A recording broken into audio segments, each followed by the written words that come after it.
Hello, welcome back to another great episode. We're given x to the power of 4 to be equal to x minus 1 all raised to the power of 4. And we're told to look for the values of x. Well, what most people would do would be to say, okay, the powers are the same. And since the powers are the same, we can just equate the bases by saying, okay, the x on the left must be equal to x minus 1 on the right. And so to get the value of x, we just have to subtract x from both sides. So subtract x from left, subtract x from right. And what do we get? X minus x is 0 equal to x minus x is 0 and then minus 1. Now we're left with nothing on the left hand side equal to negative 1 on the right hand side. So is 0 really equal to negative 1? Nah, that is not correct. So that means this approach is really wrong. So now let's get on with the correct approach to solve this question. Well, the correct approach to solve this question will be for us to move what we have on the right hand side to the left hand side so that we have x to power 4. As this crosses to the left, it becomes negative x minus 1 all raised to the power of 4. And this is equal to 0. Now we have a power of 4 here. We have a power of 4 here. Now let's make it easy. I'm going to be changing them to power of 2 so that I have difference of 2 squares. So this can be written as x to power 2 all raised to the power of 2. Because from indices, the powers are allowed to multiply. And this gives back 4. Minus, we do this the same way. So this becomes x minus 1 all raised to power 2. Then we can raise this to a power of 2. This is equal to 0. And just like I said before, we now have difference of 2 squares. Now, when we have difference of 2 squares, we have an identity for that. For example, when I have a squared minus b squared, this is equal to a minus b times a plus b. Good. Now, we can do some comparison here.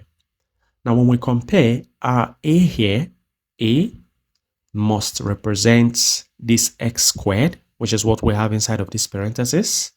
Good. And then our b must represent what we have inside of this parenthesis. So b must represent x minus 1 squared. Very good. Now we're going to be writing this expression like this. Now, writing in this form, we have a minus b. So that will be x squared, that's our a, minus b. B is x minus 1 squared. Good. This should be inside of one parenthesis. Now, inside the other parenthesis, we have a plus b. Our a is x squared plus b. B is x minus 1 all squared. That is it. And this is equal to 0. Now, let's open up the brackets. So we have x squared minus. Now, we're going to be expanding this one inside first. So we have, on expansion, we have x squared minus 2x plus 1. Very good. Now, let's put this one inside a parenthesis. Now, we'll do the same thing to what we have here. So this is x squared plus, now on expansion of this, we have x squared minus 2x plus 1. That is it. Now close the brackets and this is equal to 0. Now we can still simplify further. Now let's open this inside parenthesis. So we have x squared. Now using this negative to open up the bracket, we have minus x squared. Now negative times negative results to positive 2x. Then negative times positive results to negative 1. So this should be inside a parenthesis. Now times, this is x squared.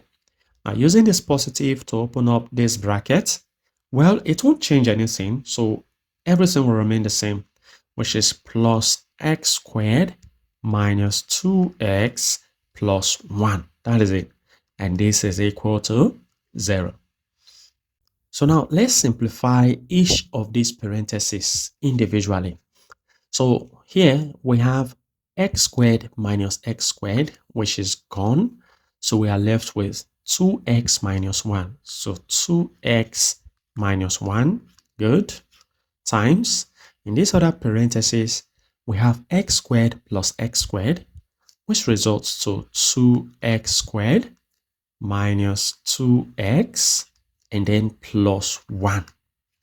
And this is equal to 0. So we have two cases from here. The first case is 2x minus 1 is equal to 0, while the second case is 2x squared minus 2x plus 1 equal to 0. Now let's solve the first case first. For the first case, we're just going to move negative 1 to the right-hand side by adding 1 to both sides.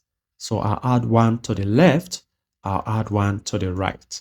And this results to 2x, negative 1 plus 1 is 0, to be equal to 0 plus 1 is 1. Now to get x, we have to divide both sides by 2, so that this becomes 2 cancels out 2, making the value of x to be equal to half, which is 1 all over 2. Very good. So that is one solution for x. Now to get the other solution for x, we'll pay attention to our second case. For our second case, we have a nice quadratic equation. So the question we have to ask ourselves is this quadratic equation factorizable? The simple answer to that question is no. Now we're going to be using the formula method. Now, to use the formula method, our a from here is 2, our b is negative 2, and then our c is 1. So we're looking for x, so the values of x will be equal to negative b. I'm writing down the formula, plus or minus the square root of b squared minus 4ac all over 2a. Now we're just going to substitute our values for a, b, and c into the formula. So our x will be negative b, b is negative 2, so I'll put that inside of parentheses, plus or minus the square root of b squared, b is negative 2, so put that inside of a parenthesis, that is b squared minus 4 times a is 2, times c is 1, all over 2 times a, that'll be 2 times 2. Very good. So this simplifies into x equal to negative times negative is positive. So we're going to be left with positive 2 plus or minus the square root of negative 2 squared is positive 4 minus 4 times 2 times 1, that is 8, all over 2 times 2 will be 4. Now simplifying further, our x will be equal to 2 plus or minus the square root of 4 minus 8 is negative 4 all over 2. Very good. Sorry, I have 4 there, so I'm going to be releasing this and I'll put down 4. So the value of x now becomes 2 plus or minus. Now we have negative inside of a square root. And whenever we have negative inside of a square root, the result is always complex. So normally the square root of 4 gives 2. But because I have negative here, I'm going to be including I there, which shows that this is complex all over 4. Well, we can separate the fraction. So x will be equal to 2 over 4 plus or minus 2I over 4. Good. Now let's break this down. So that x becomes 2 here, 1, 2 here, 2. So we have 1 all over 2. 1 all over 2. Then plus or minus. Now 2 here, 1, 2 here, 2. So we have 1 over 2I. So 1 over 2I. So there are two values of x from here. This is a second and third. Second will be the one of positive, and the third will be the one for negative. So in total, we have 3 solutions for x, of which the first solution is just 1 all over 2. Well, you want more episodes like this?